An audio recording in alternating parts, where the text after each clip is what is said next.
Hey guys, welcome back to the channel. Today we've got a 2012 Buick Regal 2-liter turbo. It's got a check engine light, it's got some drivability concerns. We've already scanned the codes. They are P0016, P0017. Those indicate camshaft timing problems. So we're going to walk you through the procedure today of how we figure out what the problem is, the diagnosis part and the repair part. So join us, let's get to it. All right, so first thing we're going to do is get this air box off. It's got 5 T25 Torx bits that are in the box. It's got this mass airflow connector here. It's got this PCV hose here. And in order to get this off, there's a little red lock on it. You just got to kind of pop it, push it down. It'll pull out. And we're going to kind of leave all of this hooked up together and take it off of the throttle body. Down here there is a 7mm hose clamp. I can't get a great look at it, but it's down there, you'll see it. Take it off and we'll pull this whole thing off together so that it's easier to get back in.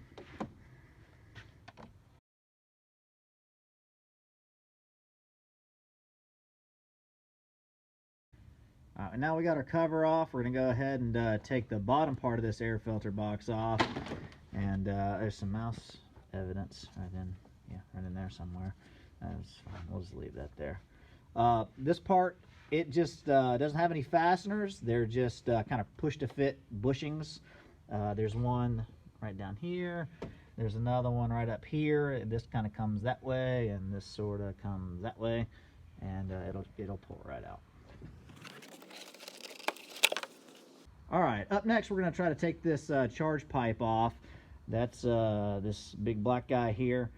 Up on the turbo side is 2 E12 E-Torx bits, right there and there. And we're going to try to leave the cooling system intact for the time being. So we're just going to pull these guys off right here.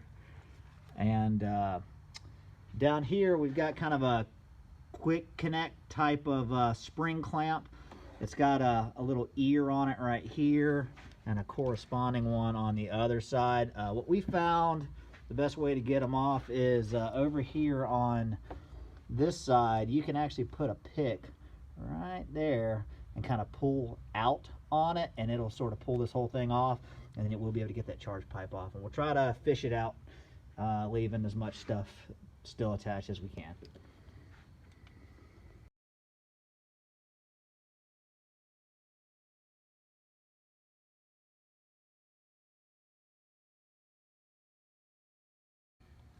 All right, these oil control valves, they can be a little difficult to get out. So what we found is there's enough of a gap in between the flange there and the valve cover that you can get a little pick tool down there and pry those up. You don't want to go, sticking a pry bar between here and there, breaking those things off. But they're not. That was the one that was replaced, so it came out a lot easier. But even this other one, and she's not seized up. All right, now we're going to move this wiring harness out of the way. There's 3 little brackets that hold the harness on. One there, and one there. Those are all 10mm bolts. Just zip them out and we'll push it out of the way. All right, so now we're going to get the valve cover off of it. There are 11 10mm bolts that kind of go around the perimeter of it. And the one PCV line we already took off that went onto the intake tube there, so that's going to stay with the valve cover. There's another one that I honestly have no idea how they expect you to do it, because it's a quick connect right there, and it's also a very short quick connect over there. But if you look right there, there's a 10mm that kind of goes on a flange for that thing. We're just going to yank that out and pull this whole that whole tube off with it to get this valve cover off.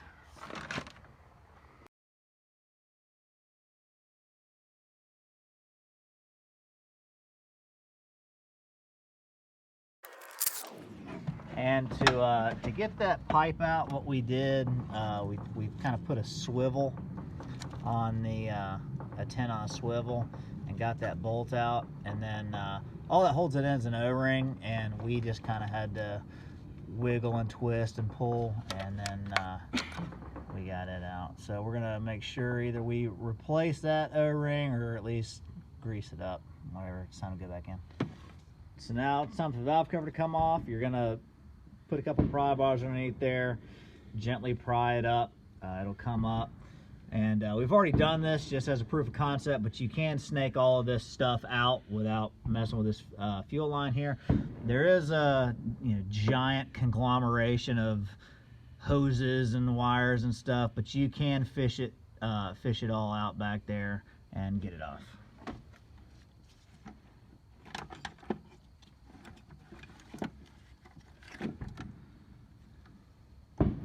Make sure you dump all that dirt right in the motor. Alright, so now we're going to get this engine mount out of the way. This is 6 15mm bolts. What we did was, we're using a lift right now. You might not have a lift, and if that's the case, that's fine. What I would recommend would be jacking the car up, maybe putting a jack stand underneath the frame somewhere, and then using a floor jack. We've got the engine supported here on the oil pan. Be careful, we have a block of wood there, not to, you don't want to jam a hole through the oil pan.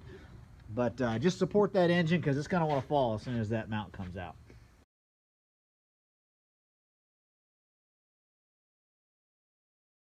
Alright, so now we got the engine jacked up a little bit to give us some room to work with. We're going to take this engine mount bracket off right here. That's going to be held on with a 18 right there, and right there.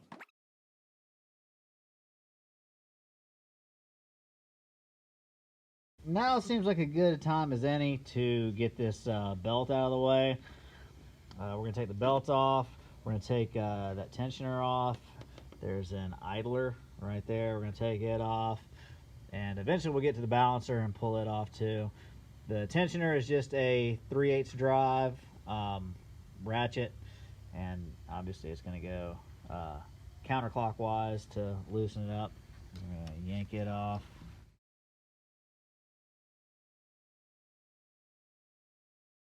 The tensioner is just held on with one 15mm bolt.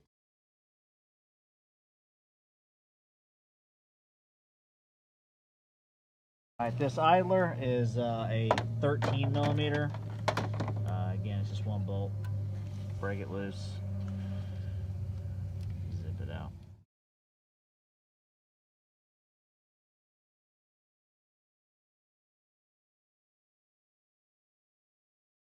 Alright, so now what we've done is we've lowered the jack down so the engine's just kind of dangling there with no motor mount on it.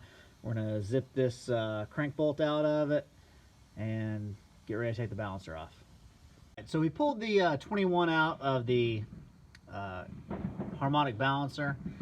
Critical oversight on our part. There's much better tools to actually remove this pulley with. This pulley actually is pressed on. If you don't have one, you can run down to your local parts store, and most of them have like a loaner tool program.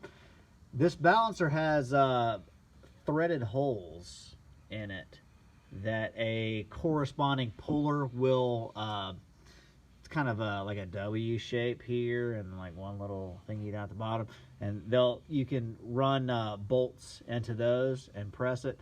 I happen to have this claw type here. It's not on very tight, so we just kind of finagled this together to get it off just because I had one, but it wasn't real tight, so we just gently whizzed on it there, and she started coming right off.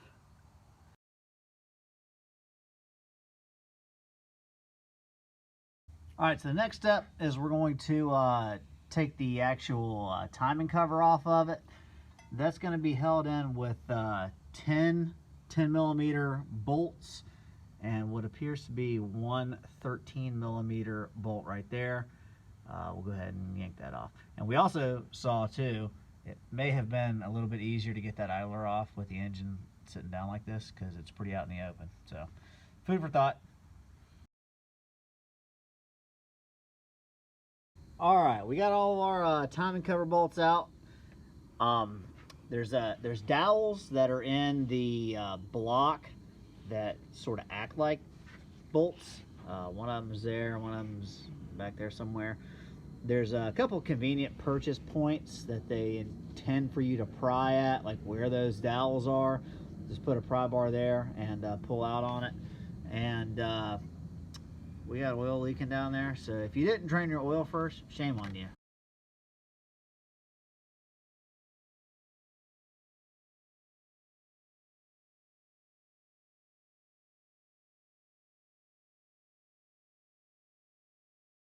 All right, we're in luck, guys, with the timing cover off.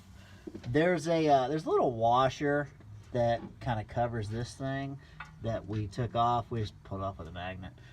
But I don't know if you can see it here, but where that dark link is right there on the right there on the timing chain, that's supposed to correspond with that dot right there.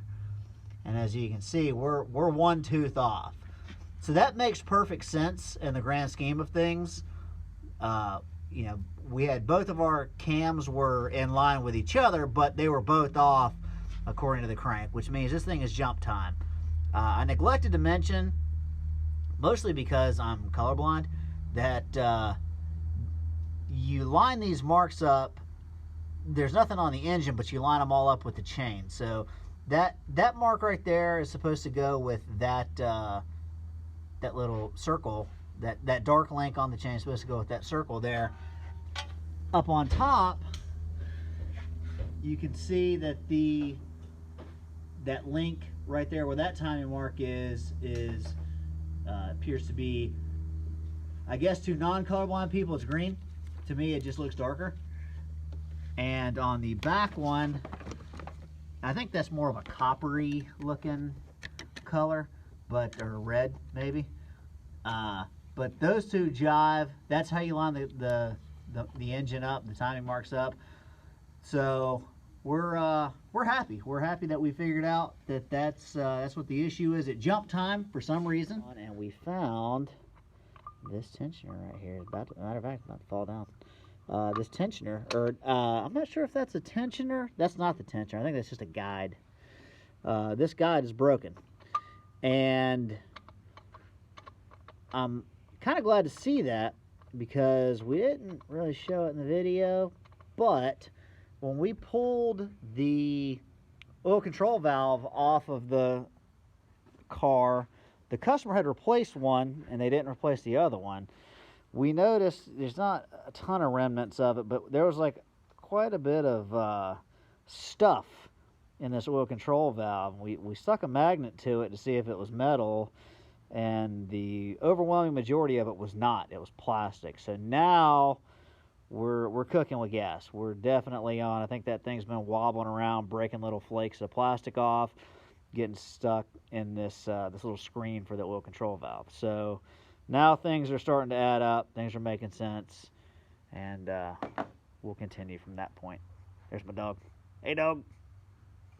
All right, so now we're gonna get the these cam gears off of it.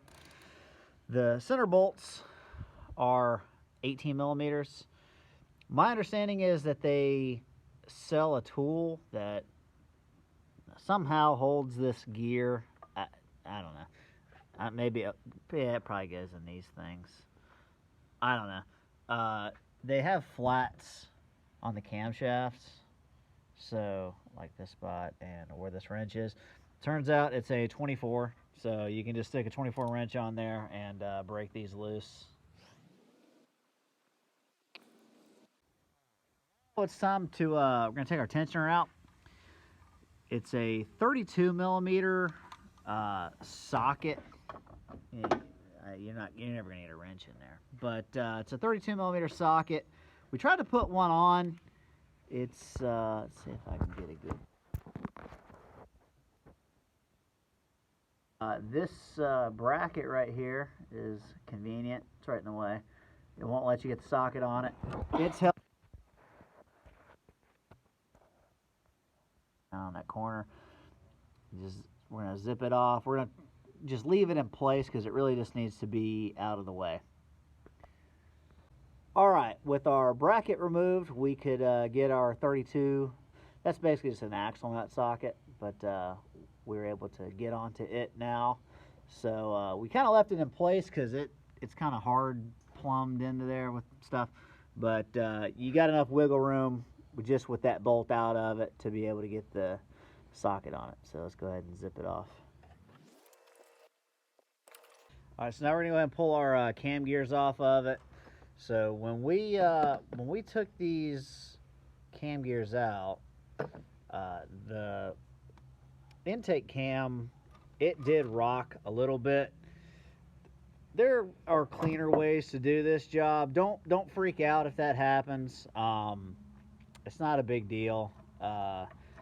Just bear in mind that you're gonna have to kind of pull back on this to get the dowel lined back up whenever you go to put it back on. There's little corresponding holes in there, but just don't fret over that thing moving a little bit. It's not that big a deal. With the gears off, now it's time to go ahead and start yanking the chain out. In our case, since it's broken, it's not really a big deal. We'd have to put it back on before we put the new one on, but if your guide there is not broken, this thing's just kind of like a service plug. It's a 10mm Allen. Behind it is the top part of the follower, basically. You can kind of see down there. There's nothing on it because it's broke, but yours may not be the case. But that's just an access hole. We're going to yank it out. And you take that. There's a 10mm behind that. And then, theoretically, that chain guide would be in one piece. But that 10 right there, that's the other one. And that thing would be in one piece. You'll go through that access hole for your 10, your other 10, and you take that out together. Apparently a pretty common problem on these was that bolt, like basically the shank of it would break off in the head. So there's since been an updated, revised part. So instead of the service plug and that 10 being two separate parts, the updated part is all in one. So where the shank of this would go in and your follower would be on this, and then it would be on this part on here. This all runs together to try to mitigate some problems. And so yeah, just FYI, that's how that works. All right, with our guides and everything out, our tensioner loose, we're going to go ahead and fish these chains out of here. They're designed to kind of fall from the top.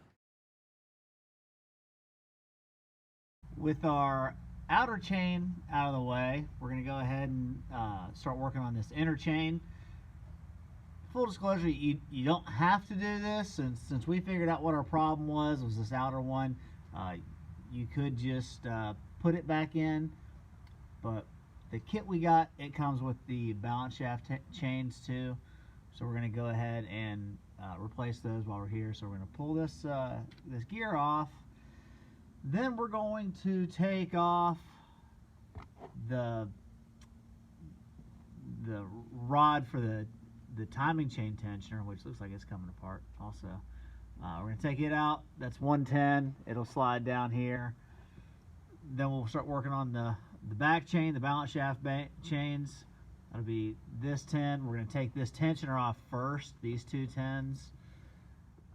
Two 10s, two 10s, and we'll work that chain off.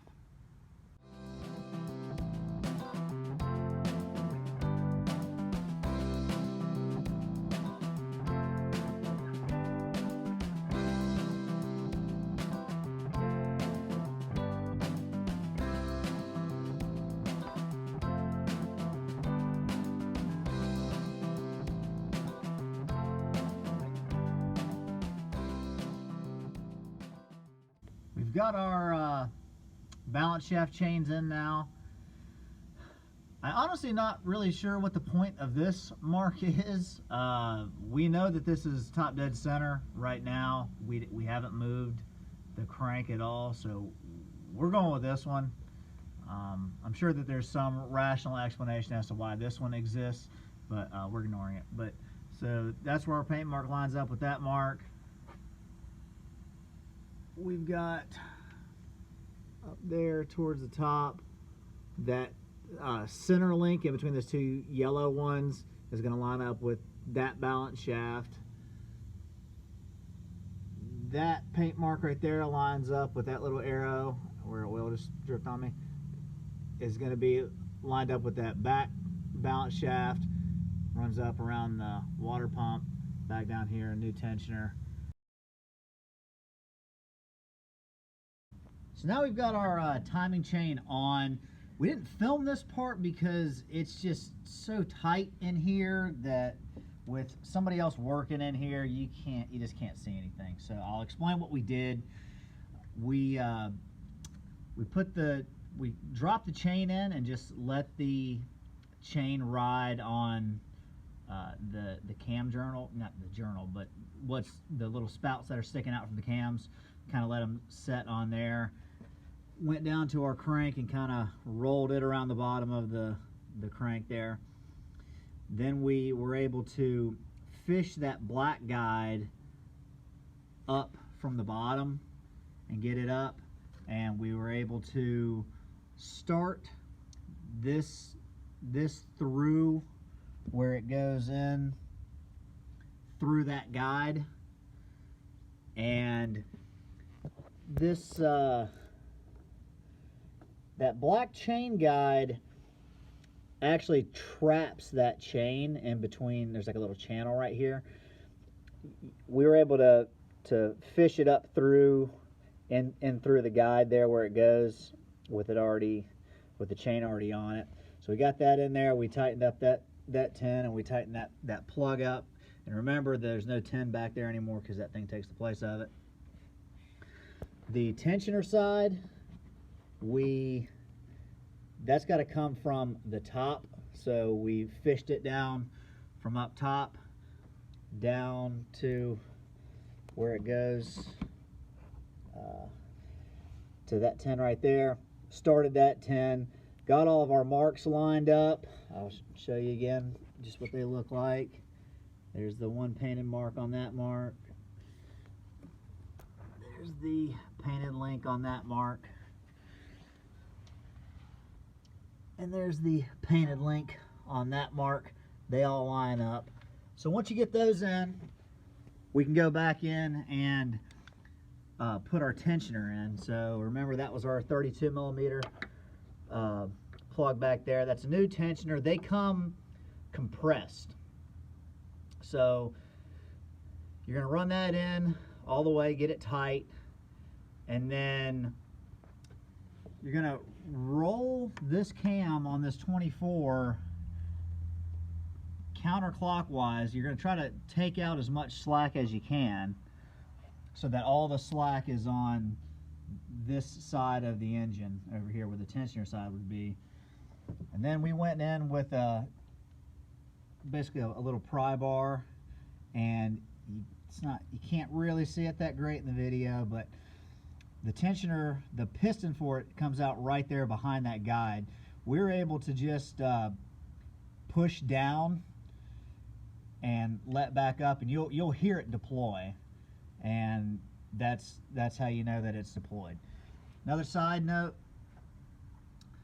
these cam bolts for the gears, they're torque to yield bolts.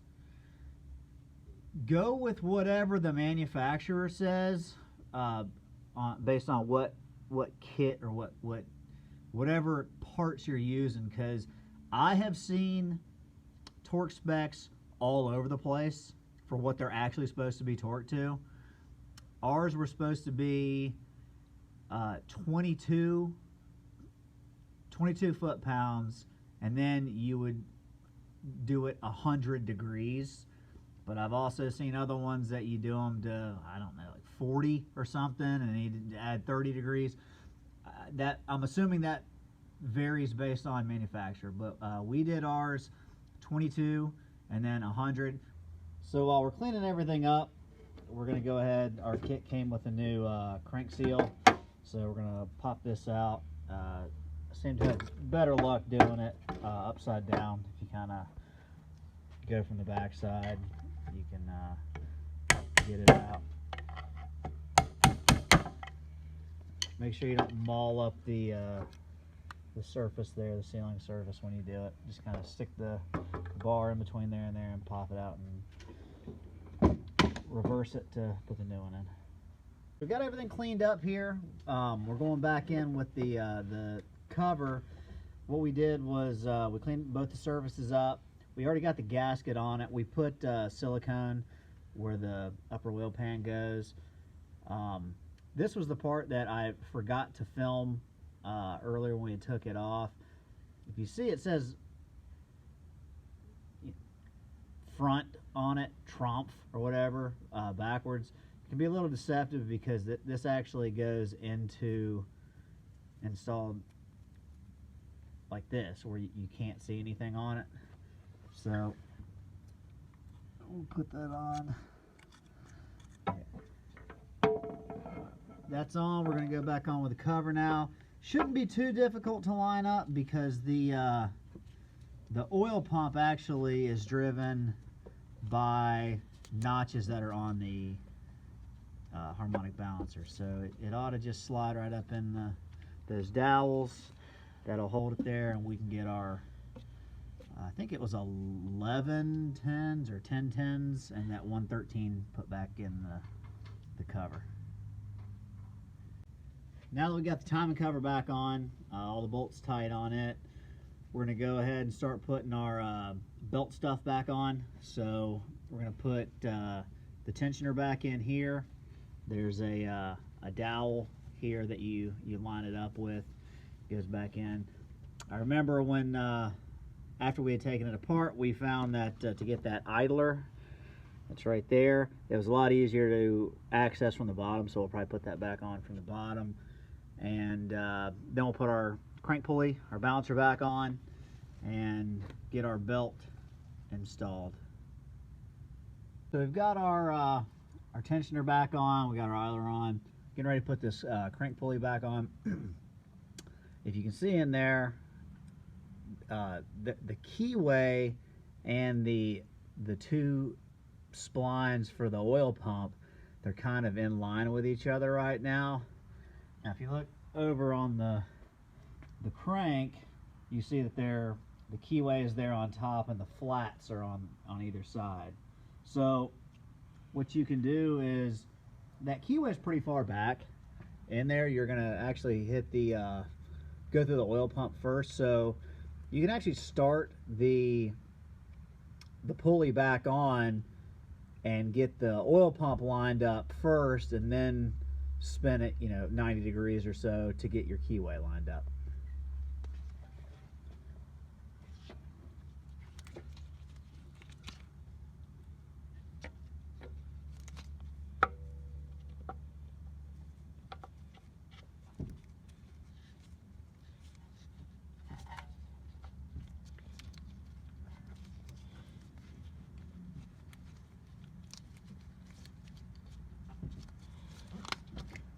There we go.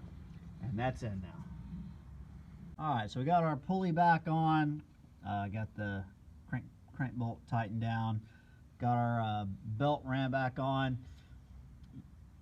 If you want to save a little bit of time for yourself, you can kind of draw a crude sketch of that before you take it off, or you can just Google it or whatever and figure it out. But it's kind of all over the place. We also, if you remember, we had to take to get to that tensioner there in the back, we had to take that bracket off. We got that put back on, the bolt put back in it. And neglected to mention earlier, because it doesn't play a vital role when it's not running, but we also put this upper guide tensioner or guide back on it. So that everything's ready to go now. We're gonna move on to putting the engine mount bracket and engine mount back on it. So you're gonna want to have the motor jacked up pretty much as far as it'll go, because that one bolt was kind of difficult to get to. Put that bracket on and get our mount back on. Engine mounts on. The way we like to do these is I like to keep the engine jacked up just a little bit, get the bolts kind of started by hand, lower the engine, lower the jack down to put the weight on here, and then snug the bolts up. You don't want to have the engine raised up higher, because then you're either pulling down on the engine or pulling up on the frame. It's just a little bit easier to do it that way. Next step is we're going to put the valve cover back on it. We got a new valve cover gasket, got it sitting in the valve cover here.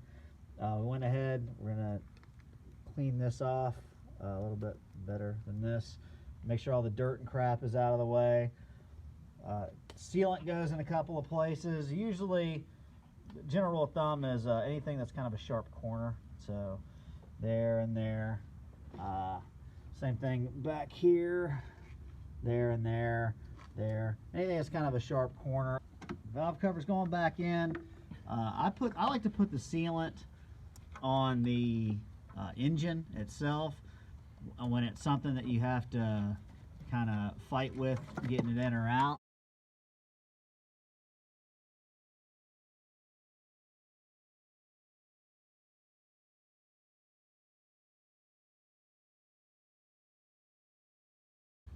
Now we're going to put on this this bracket over here that holds these fuel lines on.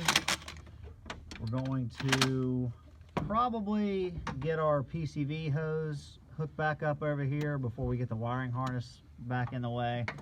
Put the coils and stuff back in. All right, so we didn't get a great shot of it earlier, but I remember we were fighting around with it. These this wire harness here and this PCV hose, they're kind of at odds with each other when you're taking it off. This harness goes on the front side of that pipe right there. That's that pipe that had that 10 that we took off down there. We greased that O-ring up, got that bolt back in, got this wire harness routed where it's supposed to be. Now we're going to go ahead and stick the coils back in it and put the oil control valves back in it. And what else is there? Kind of get the harness back up where it's supposed to go. There was those 3 10mm brackets that went around it, and we'll start getting this thing cleaned up, get ready to fire it up and admire our handiwork.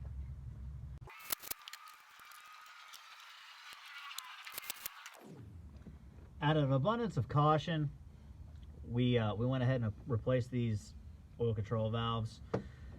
They're not interchangeable, they are different. They're labeled in the box intake and exhaust, but we took them out of the box and then remembered that the gray one here, that's the intake side, the one with the gray connector here, and the black one is the exhaust side. So that's where they go there.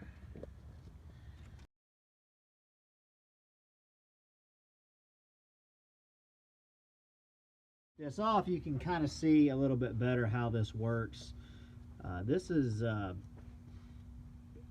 lot of companies will do this same setup with like transmission cooler lines. This is a big spring clip, and it kind of holds it in here, here, and here, and it's a quick connect because this end is kind of barbed, so it'll go back in way easier than it comes out. Hopefully.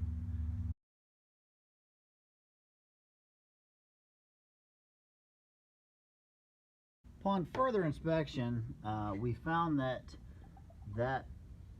hole right there, it's not a bolt, the hole's not threaded, so we just put in a removable plastic push pin. Yours probably has something similar to that. So after a couple of minutes of messing around with it, we found it was actually easier to take this rubber boot off the turbo and put it on here, because this intake pipe, it kind of has like an inner and outer part, so it's easier to get this on there and then put it onto the turbo side. Just FYI. All right, we're gonna go ahead and take off our oil filter now, replace it. This is a 32 millimeter. They make a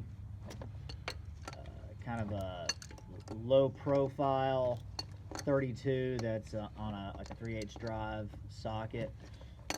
Now we got our oil draining down under our pan there.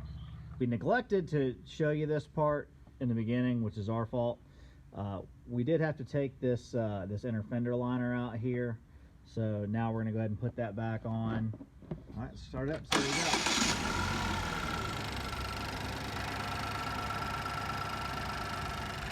Sounds good. See what we're working with inside. I think Joe cleared the codes when the key was on. That code would come back pretty much immediately after you cleared it. So let's see if we got anything. No codes present. Alright, so it's a good idea to if there's a like a cam crank relearn, some cars have it, some cars don't. I'm not sure if this one has it or not. It's not going to hurt anything to do it on this one if we have it somewhere.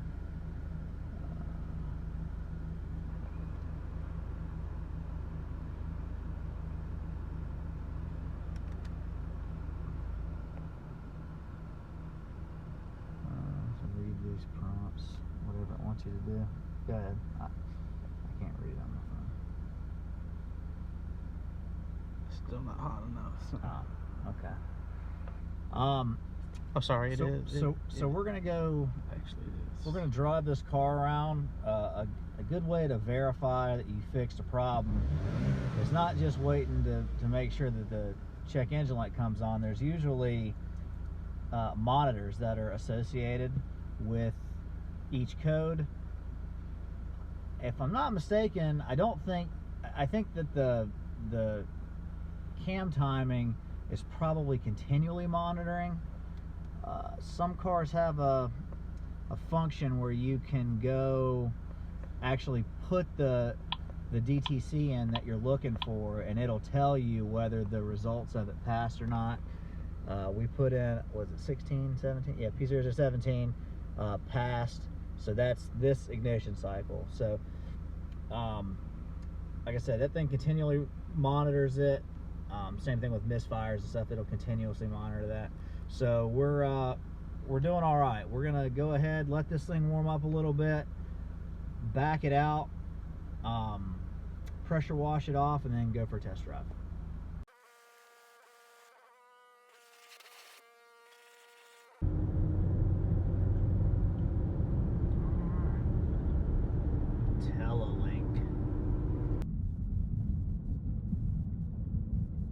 Well, that's going to wrap up today's video, guys. Mission accomplished. The time and chains fixed it. We drove it around, no codes. It's always a good idea to go stick your head up underneath there, make sure you don't have any oil leaks or anything. But other than that, we accomplished what we set out to do. I hope that you learned something today. This is a 2-liter turbo. It's in a Regal, but I think that this motor is in Malibus. I think it's in some kind of Cadillac, and overall I think that kind of all the Ecotec motors are going to be very similar to this. So I hope that you learned something from it. I hope that you enjoyed watching the video. Again, thanks for your time, guys. Like, share, and subscribe if you enjoy the content here, and we'll keep putting it out.